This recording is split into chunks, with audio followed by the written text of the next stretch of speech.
su voz de protesta. Muchas gracias.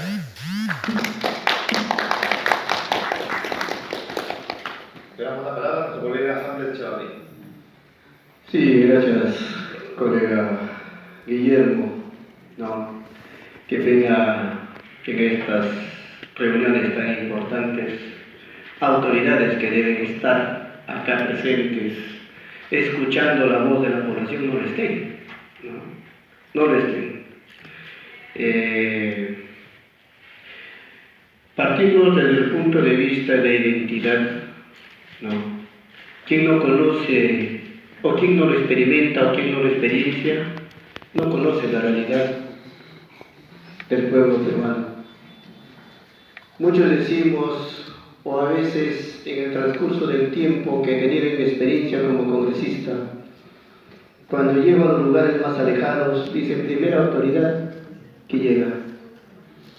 Primera vez que llega una autoridad.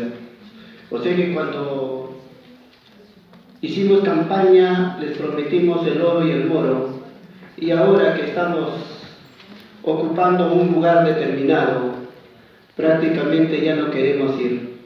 Nos hemos olvidado de nuestros hermanos, nos hemos olvidado de esas costumbres, hemos dejado a un lado, ¿no?, a nuestros hermanos del campo, a nuestros hermanos del Ande, ¿no? Nos olvidamos prácticamente cuando llegamos a ocupar un sitio como autoridad.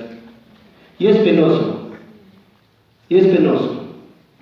A veces nos vamos, como siempre he dicho, nos vamos y llegamos solamente a las ciudades, ¿no?, a las provincias, de ahí llamamos que vengan nuestros hermanos de mucho más allá, centros poblados, comunidades, etc.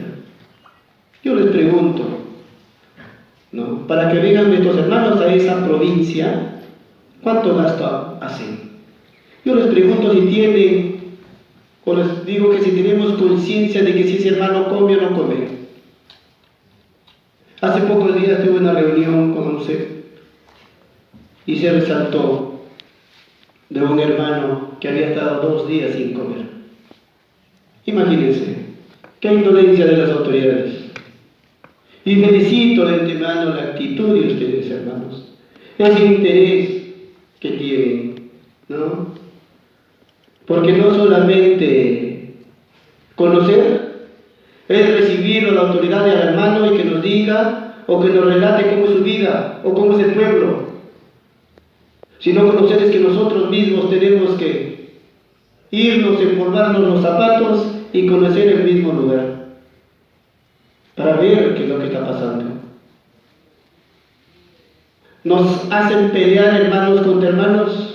Yo les digo porque represento a la región Cajamarca. Y qué pena porque la provincia de Serendín, donde estuvo una época en el ojo de la tormenta, ¿no?, que fue desastroso para nosotros, fue vergonzoso para nosotros y fue penoso para nuestros hermanos que en realidad prácticamente nos acribillaron desde los helicópteros en plena plaza de armas, ¿no? ¿Es necesario ser autoridad para que nos reconozcan? ¿Es necesario ser representante para que un día le indiquen como terrorista y le manden a la cárcel? La realidad es diferente. El que les habla como sindicalista, como defensor del medio ambiente, del agua, ha pasado esos momentos desastrosos. Qué pena que a veces llegamos al sitio determinado y nosotros mismos nos volvemos el cuchillo, el enemigo de nuestros hermanos, ¿no? Pero en fin, hay leyes que en realidad, como dijo el compañero Guillermo, estamos en camino, seremos pocos, pero seguiremos insistiendo. Seguiremos insistiendo porque esa es la ley, lo que en realidad a ustedes o a nosotros, a todos los peruanos, ¿no? Nos va a defender. Ese derecho que nadie se nos quite. Ya lo escucharon, nos insultan, nos terruquean. ¿Qué nos terruquean cuando alguna vez se les dice, ¿no?, que de repente un congresista estuvo en Hebraica, que de repente este congresista estuvo en la frontera, que de repente este congresista alguna vez que le dijeron, ¿eres representante de los de arriba o eres representante del pueblo? Desde un principio, nosotros, los que realmente representamos al pueblo, no les vamos a dar la espalda. Y otro que me estaba olvidando, otro punto, la famosa consulta previa. Cajamarca me está viviendo en carne propia esa consulta previa maldita, que simplemente solamente para un grupo, cuando es pagado por la minería, le dicen, fírmanos nomás el documento y te le damos. Y los restos, los demás que son afectados por el agua y el medio ambiente. Hay una zona que es Colpayo y que me han acompañado los hermanos acá Cajamarca, en Cajamarca, donde que si ese proyecto minero va, aparte de que no tiene agua Cajamarca porque nos están quitando el agua, el 30% de la población se queda sin agua. Pero eso no lo conocemos nosotros desde acá. No lo vamos a conocer si no nos vamos al lugar determinado. Y aquí voy a seguir insistiendo sobre el proyecto de ley, ¿no? 726, que concede amnistía general a las autoridades y miembros de los pueblos indígenas u originarios, comunidades campesinas, comunidades nativas, rondas campesinas y rondas hermanas. Porque todos somos Perú,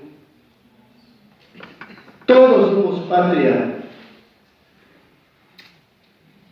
Y nosotros, no digo todos, y nosotros tenemos que defenderla. La población tiene que defenderla. Unidos, hermanos, no solamente dejemos a la autoridad que haga lo que quiere con el país. Ustedes son los que nos han llevado y nos han puesto acá y debemos escucharles a ustedes. Estar con ustedes, trabajar para ustedes. Cuánto quisiera que cuando llegamos a las ciudades a los centros poblados o comunidades más lejanas y nos piden, nos dicen, yo estoy seguro que sabes, hermano, queremos esto, queremos esta otra cosa, queremos nuestra posta, nuestro colegio. Pero sin embargo, la autoridad local que casi le llega. Hermanos, una vez más, estamos apoyando todo proyecto de ley que beneficie a nuestros hermanos, a las rondas campesinas, a las comunidades campesinas, comunidades indígenas y por qué no decir a todas las organizaciones. Gracias de veramente, gracias hermanos, y sigamos para adelante. Son 300 años de conquista, 200 de república. Bueno, 30 años de saqueo, creo, los 30 últimos años de saqueo. Ya creo que está llegando un momento de que el Perú es para el peruano. Muchas gracias. Vamos a pasar en este momento el video de los que son Manos Ayuda, que nos han traído desde la entrada. Por favor, Nico.